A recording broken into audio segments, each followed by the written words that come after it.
when it's sort of a strange obsession with showing that's like, no, there's actually nothing positive or welcome there, then to me that feels a little bit like missing your own marginality. Yes. Well, they're also, I mean, there's other stuff going on there. Right. Yes. Yeah. I mean, there's this like latent, incredibly like bizarre, sexually violent aspect of it too. That is just like. I think that's true too, and I think there's also just sort of a profit motive. I mean, I think there's or whatever it is, whatever clout, profit, whatever it is. It's an identity, and there's this space is very much about sort of like branding and self-branding and self-marketing and that type of shit. So. Well, I mean. Yes, so from the creator's perspective, but from the people who are consuming it, there is a... Yeah, I mean, it is probably like, whatever you think about any of these people, it is also probably like, okay, almost anything that you can say that would be critical, I mean, not literally everything. They're different people and they don't always have the same positions, but most of what you could say from a left perspective that would be critical of AOC would also be stuff that you could say about Bernie Sanders, in terms of attitudes towards the Biden administration, in terms of some places where you might wish that, they were less like normie Democrats, but I think the fact that, one of these is, one of these is an old man and the other, is an attractive woman, it's like this. I don't think you need to be Sigmund Freud to think that there's like something going on there that, that exacerbates it in a lot of cases. But also I do think that like there's something like that the fact that people are this eager to say that anything that looks like a victory can't be, is revealing in itself. Because if your goal is to have achieve, give everyone health care and end the wars and, further down the line, do things that are more radical than that, then having as many people as possible elected who share as many of those goals as possible would be all to the good. And, and even if you do disagree with them about certain things, you'd present that in a different way than you would when you're denouncing your bitter enemy. Right. I mean, and just to say, like in the context of the $1.9 trillion bill that was passed, on one hand, I cannot come up with a less efficient, more corruptish prescription to get people health care than to have the government subsidize Cobra. It's atrocious. It's atrocious. But at the other time, it's good that millions of people are going to get free health care for this period of time. That is good. And I think we have to sort of recognize that is good. The way that it's done is horrible, and you can also say that it was done that way because of how desperately afraid they are of setting up a better, a more efficient and also more equitable system. But yeah, if people start getting government directly from the government, they'll get used to it. Yep. All right. Well, Ben Burgess, real pleasure. We should do this again. Thank you so much for joining us. Folks can find Give Them an Argument. When would people find that? On Mondays? Yeah, Give Them an Argument is on Mondays at 8 p.m. Eastern. So that's and then there are other things going on during the week, but that's the main show. Is the 8 p.m. Eastern on Monday. And I guess just throw in a quick plug if you do want to buy the book, Canceling Comedians While the World Burns. Whereas I would rather that people buy it from Amazon than not buy it. I'd also say that if you would like it to be packaged and shipped by people who aren't peeing in bottles because they're trying to meet quotas enforced by constant electronic surveillance, Red Emma's is a worker-owned bookstore in Baltimore that will ship it. You can order it from online. So that's redemmas.org.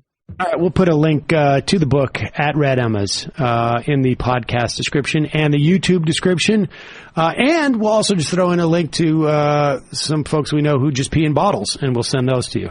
Well, I mean, it's fine if you're peeing in bottles because you enjoy it. I mean, like if you just, that's your preferred place to pee, I'm sure you can do that if you work at a co-op. But if you do have the preference to walk to the bathroom and then wash your hands and walk back and all that stuff, I do feel like that's something we should be able to do.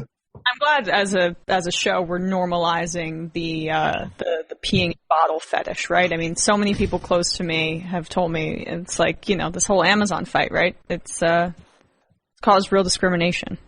Yeah, no problem. Ben Burgess, thanks again. Appreciate it. So, bye. Folks, it's Freebie Friday because we only got about 15 more minutes left. We went way long with Ben, but that was a good talk. Yeah, for sure. Jonathan Armistead, I'll tell you what was unfairly canceled. Fox's 1996 sitcom, The Show. Thank you.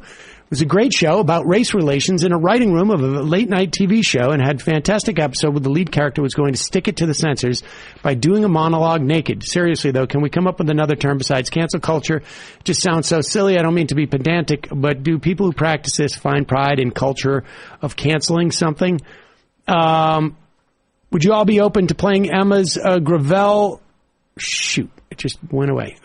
Video on Monday. I think it dovetails well with this conversation about building power. Left it. Even How do you know? The Tim Caucus. Is it up? We'll play it. Well, of course we'll play it. Of course we'll play it. Are you kidding? Of course we're going to play it. Sure. I mean, they wrote it for me. I just stood there and said it. If every time period between the same calendar date is its own year, then Majority Report has been on the air in parts of 10,000 years. What a run. You weren't here for this. I don't know what the hell that means. Andrew Giuliani said he had 5 decades of experience in politics, or he was a part of 5 decades of political experience. He's 35 years old. How do you think that works? And he said it twice on 2 different shows. How do you make that work over 35 years? 90s, 2000s, 2010s. No, because remember, he was 4 years old when 1990 hit, so he was... Right. He was alive in the 80s. He was alive in the 90s. That's 15 years. Alive in the 2000s. Alive in 2010s. 2010s. Now we're 2021. So he's claiming that at age 3, he was garnering significant political experience, and he thought this was such a salient political point that he said it on 2 different shows. Wow. I love that guy. That takes a lot. Well, we played his the SNL clip of Chris Farley playing him at City Hall, if you recall that, from many years ago. Who was playing Giuliani there too? I don't know. Tokyo Gouda. Can I get a shofar for my 40th birthday today? Any life advice for this milestone? Does life start at 40 or is it downhill from here? Left is best. AC for Emma.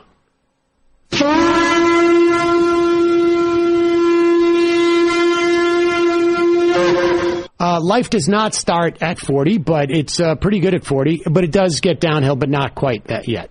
You got a little bit of time. Nice message. Yep. Got a little bit of time. Which one of these clips should we do? Let's do a clip or 2 at least. Gomer. What's that? Oh, Gomer? Yeah, okay. Let's do Louis Gomer. It's been a long time since we did this guy. Here's Louis Gomer, who incidentally studied in the Soviet Union. I don't know if you knew this. Well, yep. That's questionable. The Gomericans is what we used to talk about. Well, Louis Gomer was one of we had a whole thing where Louis Gomer was where we like a sleeper cell in and of himself. Still possible, but here he is. You think Bernie Sanders is kidding about his disgust at billionaires? No, they'll take your money, they'll use it to win, and then after they win, they'll take your money and you either go to a gulag or you're put to death. But they're not going to leave billionaires around to manage things. They'll take your money and you will go the way as so many Soviets did. First off, I love the fact that Louis Gohmert is appealing to billionaires and saying, stop trusting Bernie Sanders so much. I don't think that's a big problem. Like is he talking to like one person? No, he's just like trying to create this, like, the liberals are the ones but that he's are in bed with the billionaires while he's trying to be like, I'm the one who's looking out for you. He's addressing the billionaires that support Bernie Sanders. Like, he's gonna come after you. And then he's saying, like, we can't leave the billionaires to manage things. Does he not realize, like, that's also a problem? Yeah, exactly. When did we decide that? Hey, buddy, you were elected to Congress. You're supposed to be one of the guys managing things. We're not going to leave it to the billionaires to manage things. And then the other thing is that there's another way to get rid of the billionaires. You don't have to kill them. You can tax them in such a manner that they are no longer billionaires, and then you can allow them to run free. Right, but the point is that he's saying they're going to take all your money and then they're going to put you to death because the billionaires are so inherently worthy of their money that they're too much of a threat to keep around. So once you take their money, you have to kill them. All right, fair enough. Yeah. I mean, I think... What's interesting, though, is it's actually a pretty good indication of Republican politics, a good synopsis, right? He's saying Bernie Sanders is serious, billionaires are going to die under the socialism, right? Okay, that's not true, but fine, take that. But poor people will die under Republicans if you take the inverse of those policies, right? Yeah, I would also just like to point out, like, all these people that talk about the gulag, we are the number one jailer on earth, right? Just in raw numbers. So I don't know what we're, like, posing as. Well, we're posing that billionaires will potentially be in jail, which we know doesn't exist in this country. And we don't call it the gulag. We call it jail. So it's better. Right, but gulag sounds more Soviet. That's my point, is that what he's worried about is that we're going to change the name of jail. And we're going to jail just as many people. In fact, he's worried we're going to jail less people, but change the name to gulag. I'm going to lock up Louis Gohmert in Riker's gulag. There you go. And when you do lock him up, you need to put on the Louis Gohmert accent. Well, obviously, I want him to feel at home in liberal New York's gulag. Have fun sitting next to your billionaire friend who's dead, and we took his money, Louis. You like a dead billionaire cellmate? Did you happen to notice a sign when we brought you in here? Didn't say jail, did it? It said gulag. And you know who wrote that sign? Bernie Sanders. That's his handwriting. Red paint. You know what red means? What if we put the gulags on Mars? Then they might actually like it up there. There you go. You want to go up there so bad? Here's your jetpack. One-way ticket to Mars gulag. He's Bush now.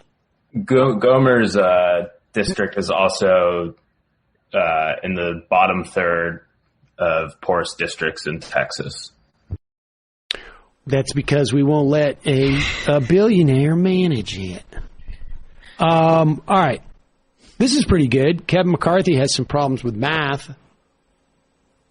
And also some problems with masks and math. These people who are just like bitching about masks, it's just I just find it just astonishing. Do you think we'll see ads in the prime? Who cares? Who cares if everybody continues to wear their mask because they want to? Do you think we'll see ads in the primary like this Republican was too pro-mask, so I'm going to run against them? Yes. I think that's conceivable, without a doubt. That's a good prediction, Matt. Here's Dr. Jim Stevenson wearing a mask months after the CDC said it wasn't required anymore. Here is Kevin McCarthy pushing this line that the requiring of masks is some way. These guys, they get really caught up in the sort of like the control, and I think with Pelosi doing it, it's like there's emasculation type of issues here. I mean, the idea that the sort of the masks are the control. Well, I mean, people are starting to take off their masks. Who's supposed to be freaking out right now that they're losing this control? Or is it that we've already internalized